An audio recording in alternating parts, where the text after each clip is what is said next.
Well, good morning. I'm Suzanne Alexander. President Trump's one big, beautiful bill has made its way to the Senate after passing in the House.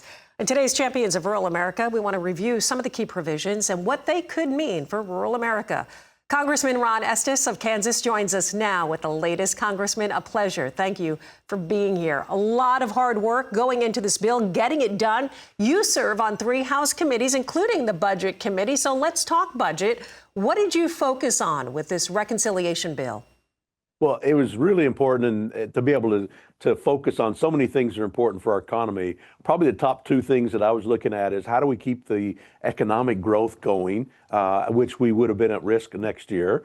And also looking at the deficit reduction and some of the spending issues that we had around the federal budget. So, if you look at a lot of the tax issues get talked about a lot. We talked about if we hadn't extended the Trump tax cuts that came from 2017, we were going to see a slowdown in the economy. We've already started to see some of that when some of those provisions have already started to expire.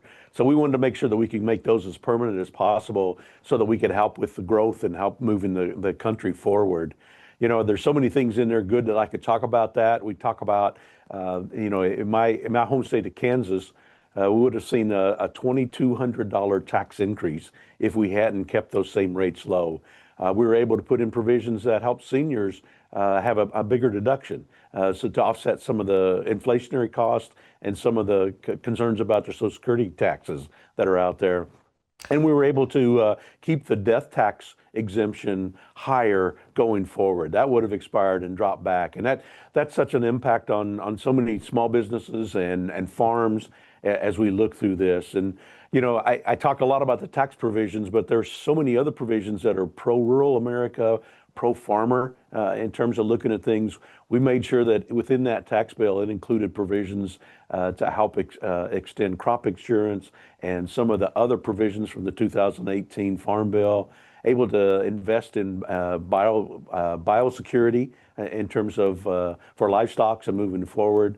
And we're able to make sure that we also address some of the trade barriers and some of the concerns that we've seen over the last few years and help make sure that we can get American products out to the world. Yeah, these tariffs, of course, put in place by President Trump to make sure that we bring the work back here to the United States. And of course, now we're seeing some issues with that, with the federal court trying to put a block on that. So there are issues as we move forward. But the benefit here, not only in your home state of Kansas, but across the board. Speak to that a little bit.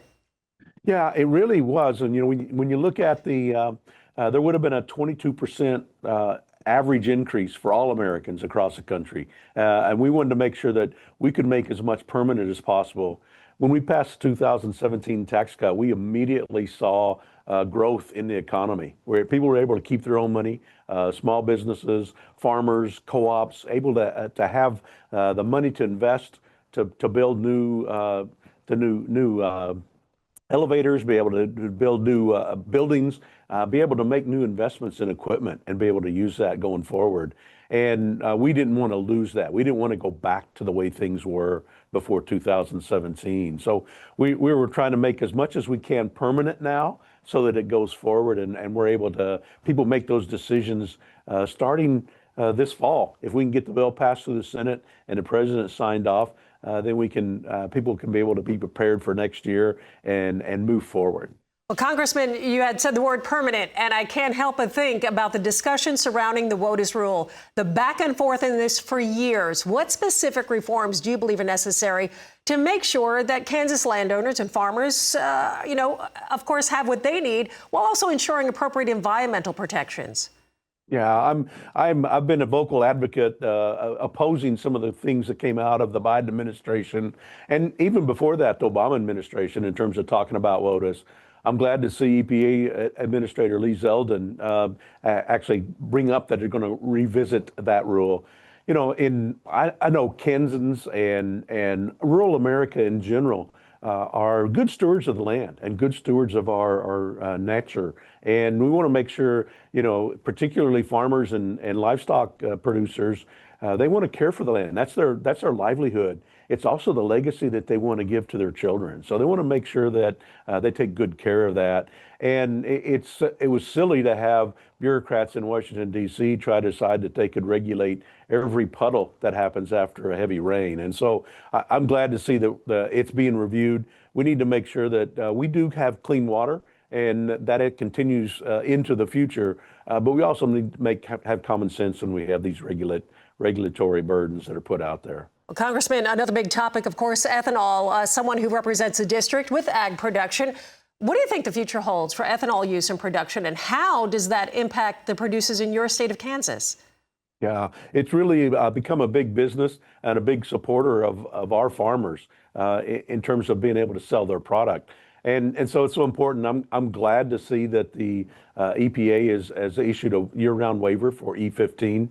I believe consumers should have a choice, that they should be able to pick and choose what they put into their gas tank and be able to use that. And I'm co-sponsor legislation to help make that permanent. If people want to use E15, they can. If they don't have to. But we should make sure that it's available for people to utilize. There's so much, again, in this bill. You guys worked very, very difficult, long hours, overnight hours to make sure this was done. Now that it's at the Senate, your thoughts on what they're going to do with this bill, how they're going to treat this bill, what they're going to cut, and will it come back to the House?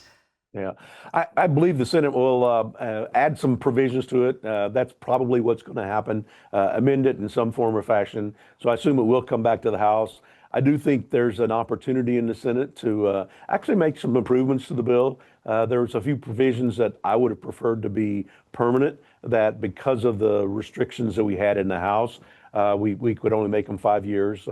Being able to write off your research and development in your first year, being able to write off that purchase of new equipment in the first year that you buy it instead of spreading that out over 5 years. I think some of those provisions the Senate could make permanent and come back and make the bill pass the House afterwards. Obviously, as you look at the priorities for us in the House is how do you make sure you keep the economy going? How do we make sure that Americans can keep more of their taxes? And how do we make sure that we don't make the deficit worse as we move forward? Well, I can tell you that our producers watching right now appreciate those words, that sentiment, absolutely. Congressman, thank you so much for all the hard work you do. And again, thank you for the time here on RFD TV. We appreciate you very much. Congressman Ron Estes of Kansas.